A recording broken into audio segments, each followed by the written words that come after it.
И снова здравствуйте, мои уважаемые зрители. На дворе у нас продолжается 6 марта и очередная сфотка с фронтов боевых действий. И сразу переходим к южному направлению. Итак, что у нас произошло здесь? Вчера весь день до самой ночи шел бой в районе Вознесенска.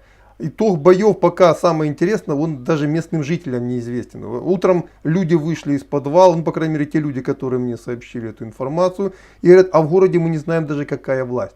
Прошли по линии фронта, которая была еще вчера линией фронта, никого нет, ни с той, ни с другой стороны. По городу, ну по крайней мере в части города, там где человек ходил, никакой власти нет. Даже нет местной самообороны. Вот город буквально вымер. Хотя люди на улицах появились, то есть как бы оживление какое-то есть. Но людей с оружием утром не было видно. Также, что известно, все 4 моста, 2 через Буг и 2 через Мертвоход, взорваны. И тишина. Никаких обстрелов, ничего, ни канонады, ничего не было слышно. Опять же, жду новой информации, как что-то новое здесь появится, обязательно сообщу. И также очередную ночь в Одессе ждали десант. Уже распространились такие слухи, что все, вот буквально все решено, побережье заминировали, ну реально его заминировали. То есть руководство области обратилось к жителям, что на пляжах не гуляли, потому что пляжи будут заминированы. И также украинские войска ждали удара в тыл со стороны Приднестровья. Также немногочисленный гарнизон выделил заслоны со стороны Приднестровья, но за ночь ничего не случилось. В Николаеве опять слышны обстрелы, то есть в целом город пока в осаде, но никто серьезно его не собирается штурмовать.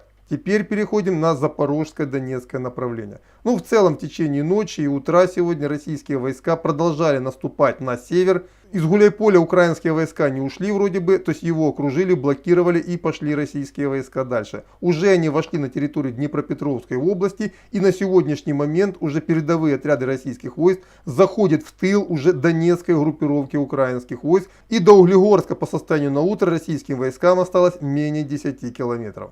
То есть уже российские войска выходят в тыл Донецкой группировки. По крайней мере правый фланг этой группировки уже охвачен. И подчеркиваю, все это пока сдается без боев. В этом месте у украинских войск очевидно не хватает сил. Разрыв между их позициями очень и очень серьезный. А укрепленный район Гуляйполя российские войска штурмовать не стали. Они его просто блокировали. А вот в районе Изюма на протяжении нескольких дней идут очень напряженные бои. Российским войскам позарез нужен этот город, потому что это центр коммуникаций, который обойти, для того, чтобы зайти в тыл Краматорско-Славянской группировки, практически нереально. Есть еще обходная дорога через Оскол. И я так понимаю, вот здесь уже российские войска вошли в контакт с Луганским народным ополчением. Но в любом случае Изюм, который украинские вооруженные силы превратили в настоящую крепость, брать все равно надо. На сейчас ВСУ стоят в излучине Северского Донца. Вот здесь они пока еще держатся. Весь остальной город находится под контролем вооруженных сил России. И бои за город продолжаются. В остальном на Харьковском направлении тишина, а ночью обрабатывали очередные точки сосредоточения так называемых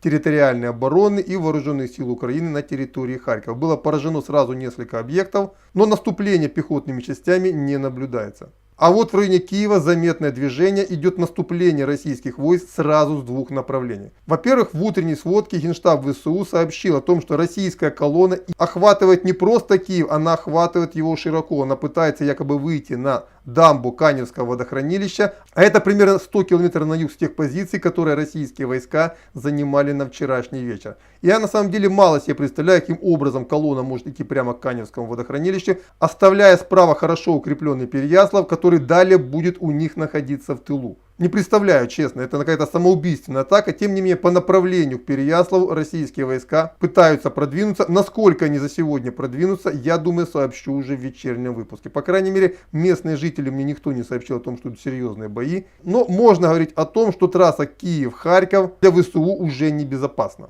А вот западнее Киева с утра шел очень ожесточенный бой. Российские войска, отодвинув накануне украинские заслоны к ближним околицам Киева, получили оперативный простор и сегодня атаковали по направлению к Фастову. Утренний бой шел в районе населенного пункта Бышев. Чем он окончился, пока у меня точных данных нет, но по состоянию на обед бои прекратились. Возможно, также к вечерней сводке я узнаю подробности этого сражения и также вам о них сообщу. Вот это то, что сейчас происходит на фронтах Украины. Продолжаю внимательно следить за событиями и уже вечером планирую сделать подробный отчет о том, что было и чего можно ожидать в ближайшее время. На этом пока все. До свидания. Ждите следующего выпуска.